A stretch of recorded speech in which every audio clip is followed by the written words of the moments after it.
What's up boys, j'espère que vous allez bien. C'est un jour très spécial pour moi aujourd'hui, vous le voyez à mon sourire. C'est la première fois que je vais aller aux États-Unis. Je vais participer à mon premier match NBA et je vais partager ça avec vous. C'est parti!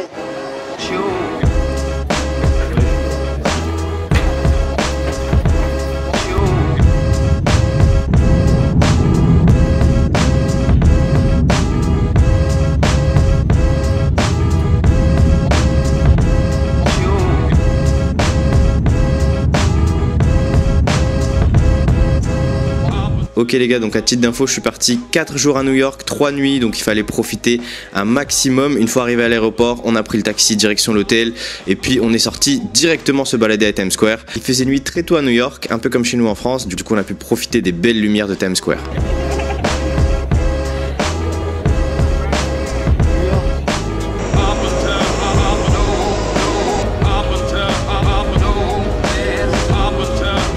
Le lendemain matin, on s'est levé très tôt et on est parti en métro du côté du quartier d'Harlem où on a été voir l'emblématique Rucker Park.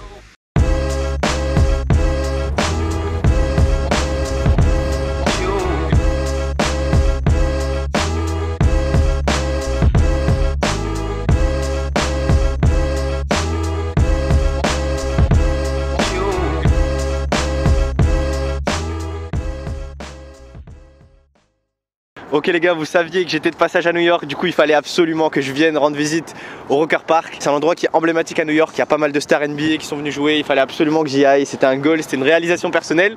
On y est, ça fait plaisir. Je vous laisse avec quelques petites images et nous, on va kiffer ça.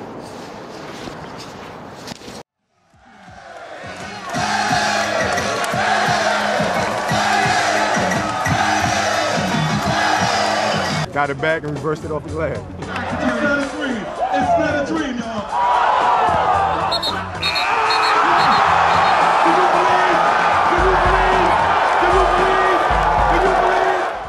And having a good time with him, talking trash. Oh, turn around, baseline, body, Kobe. Yeah, yeah. That's street basketball, Kobe. You got it in you, baby. It was just a great day. To me, it made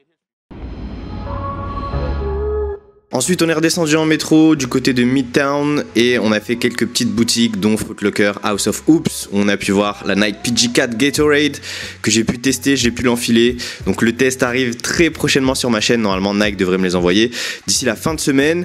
Ensuite on a enchaîné avec le NBA Store, c'est un giga magasin officiel de la NBA. On a pu faire un petit tour à l'intérieur, il y a énormément de maillots, de bonnets, de sweats.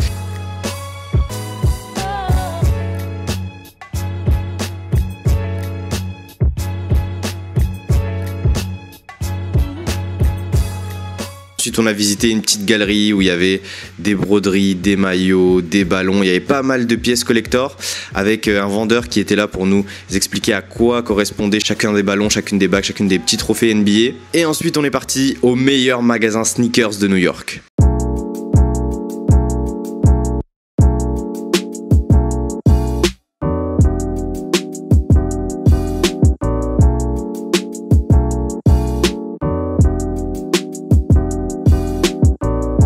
Bienvenue au Flight Club, comme vous pouvez le voir à New York, tout est en taille XXL, c'est un magasin donc de sneakers, il y a énormément de murs avec toutes les chaussures, il y a des Jordan, des Air Force, plusieurs marques Adidas, Puma, il y a toutes les Jordan de 1 à 34 dans différents coloris, les coloris exclusifs, etc. etc.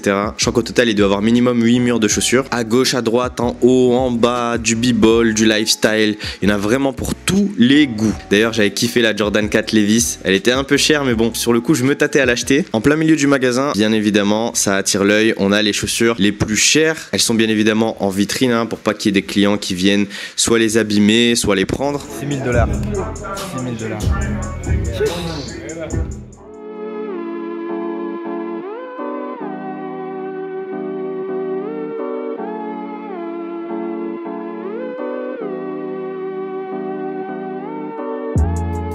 Je crois que la paire la plus chère qu'on avait vue, c'était la Nike Air Mag qui était proposée à 18 000 €, mesdames et messieurs. Et j'avais aussi kiffé la Kobe 5 Bruce Lee, c'est un coloris qui était ultra exclusif.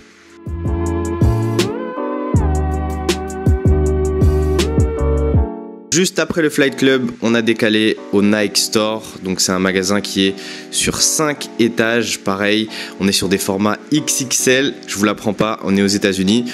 On a été faire un petit tour, donc il y en a pour tout le monde. Il y a du running, il y a du lifestyle, il y a bien évidemment du basketball et on a dû monter au dernier étage. C'était le 5e du magasin. On a pu voir pas mal de merch, pas mal de fringues, Jordan, Kyrie.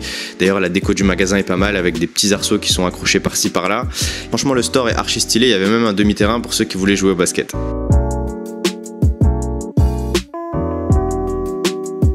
On a fait pas mal de chops, je vous ai mis les principaux. Après, c'était l'heure de faire une petite sieste pour pouvoir être prêt pour le match du soir. Et voilà, on y est, le fameux Madison Square Garden en plein centre de New York. Bon les gars, on y est, Madison Square Garden, c'est mon premier match NBA. Suivez-moi, on va y aller ensemble.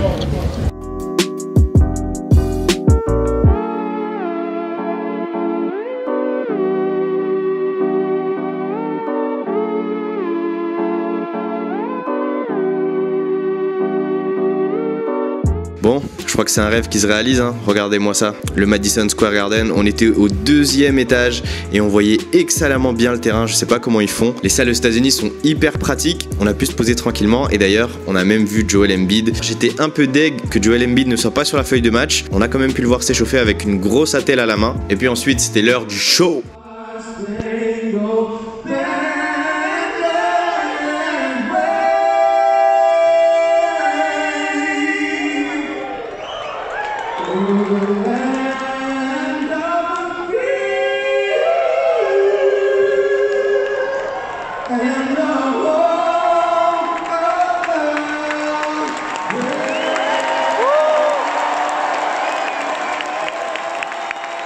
Après l'hymne national, la présentation des équipes, vous connaissez déjà, hein, pour ceux qui regardent la NBA sur beIN Sport, vous avez l'habitude. Généralement, il y a une super intro pour l'équipe qui est à domicile, c'était le feu et dans tous les sens du terme.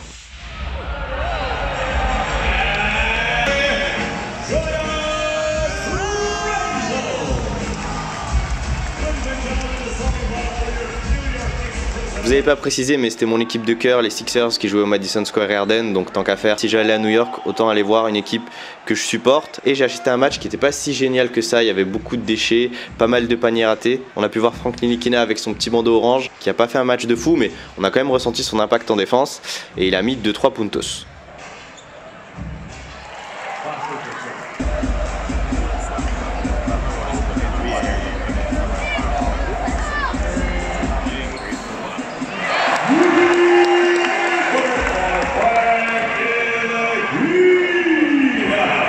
Malgré le fait que le match n'était pas si bon que ça, on a quand même eu le droit à un money time. Vous connaissez les supporters, hein, que ça gagne ou ça perd, ça se dandine de partout. Et ce que je vous disais, c'est qu'on a quand même eu un peu de suspense puisque tout s'est joué sur la dernière possession avec Tobias Harris qui a planté à 3 points et qui a dit bye bye Onyx. C'est Philly qui repart avec la victoire. J'étais ultra content. Et il y avait même des supporters des Sixers qui chambraient les fans des Knicks. C'était archi drôle à voir. En tout cas, c'était une magnifique expérience. Une fois le match terminé, je me suis baladé tranquillement dans New York. C'est là où tu te rends compte que tout est grand, les bâtiments, les rues. D'ailleurs, à minuit, il y a encore pas mal de monde qui se balade dans la rue. Il y a une archi bonne ambiance.